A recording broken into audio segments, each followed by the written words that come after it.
April will mark 1 year since a House committee approved legislation that would study slavery reparations for Black Americans. H.R. 40 would create a panel that would examine lasting effects of slavery and discrimination in the U.S. The committee would also be tasked with recommending ways to make amends. That includes paying reparations to the descendants of people who were enslaved. But the bill has yet to be brought forth for a full vote in the chamber. Congresswoman Sheila Jackson Lee of Texas is the lead sponsor of H.R. 40. She joins me now for more. Congresswoman Lee, first of all, thank you for joining us. Welcome. Now let's talk about reparations and why they are necessary. Of course, who would benefit from this bill? Is it all Black Americans, only people who can prove that they are descendants of enslaved people? Because, of course, looking back at history, I mean, discriminatory policies from Jim Crow to redlining aren't really looking at your family tree as much as the color of your skin.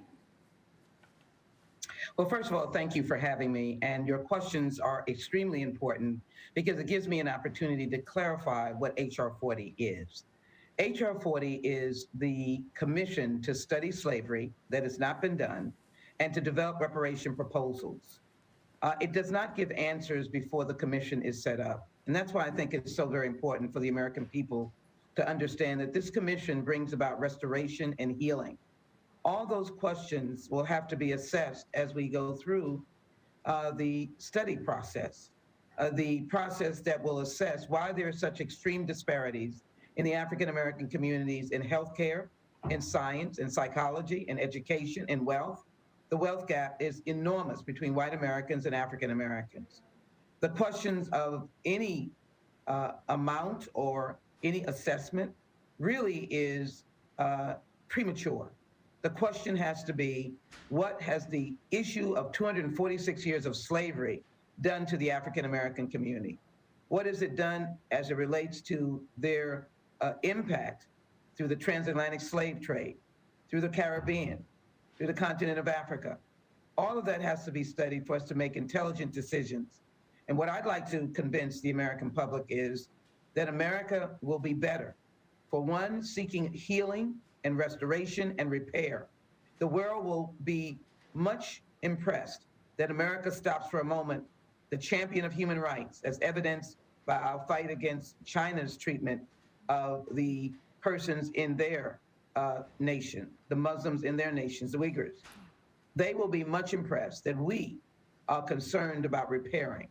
That will be the statement that will be made if we pass H.R. 40, the commission to study slavery and develop reparation proposals.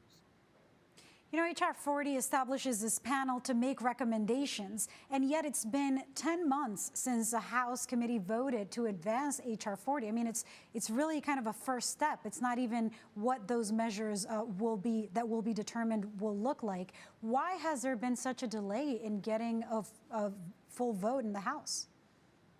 Well, first of all, I'm very glad that 216 of my colleagues are co-sponsors. But you're right. The emphasis now is why we can't wait. And that's why we're excited that over 350 organizations, from the Anti-Defamation League to the Children's Defense Fund to the association dealing with Asian Pacific Islanders, the Children's, as I said, the Children's Defense Fund, the Episcopal Church, and many others have said that we cannot wait.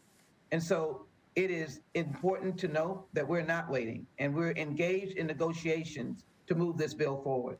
We will see in the next coming days and weeks action on H.R. 40 because those who have participated in meetings, those who participate in the markup, our members of Congress, all see that this is an important step. And isn't it interesting that these discussions have ramped up in the month that we commemorate Black History Month?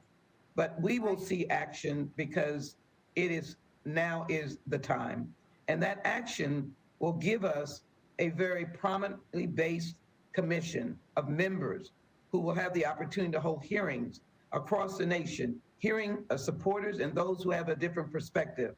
And out of that will come the opportunity for an amazing array of designed responses and a response to the devastation of slavery of 246 years.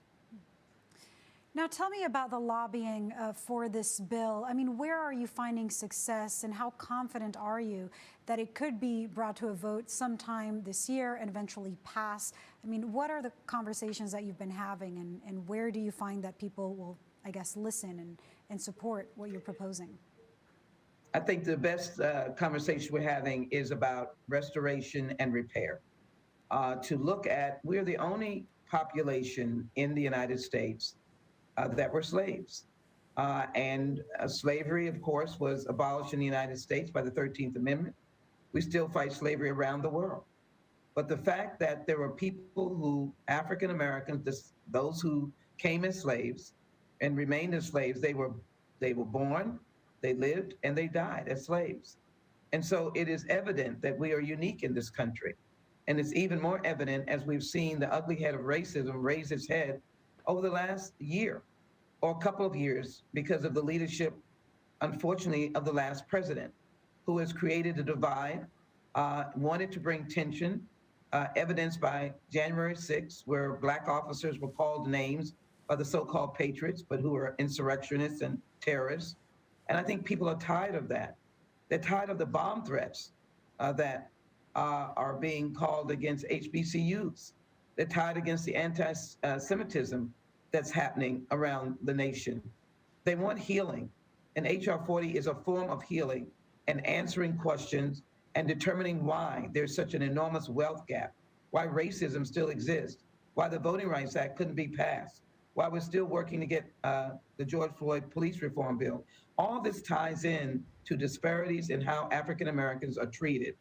The NFL comes to mind. So I think that when I speak to people about healing, restoring, and fixing, which is repairing, they open their minds. It is not about accusing people who are just here.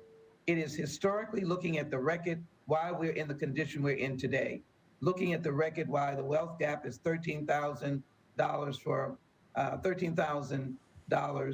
a family of four for African Americans to $165,000 for a white family. Those numbers are stark, $13,000 to $15,000. Those numbers are stark.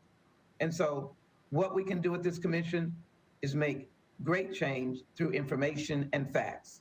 I look forward to change coming from information and facts. So we're not jumping to conclusion. We're going to study it, and not for a long period of time. We're going to reach out across the nation. We're going to hear different voices, and then we're going to assess what African Americans have said all along, that slavery has never been responded to. We've never been addressed. We've not even gotten an apology, and I think it's long overdue.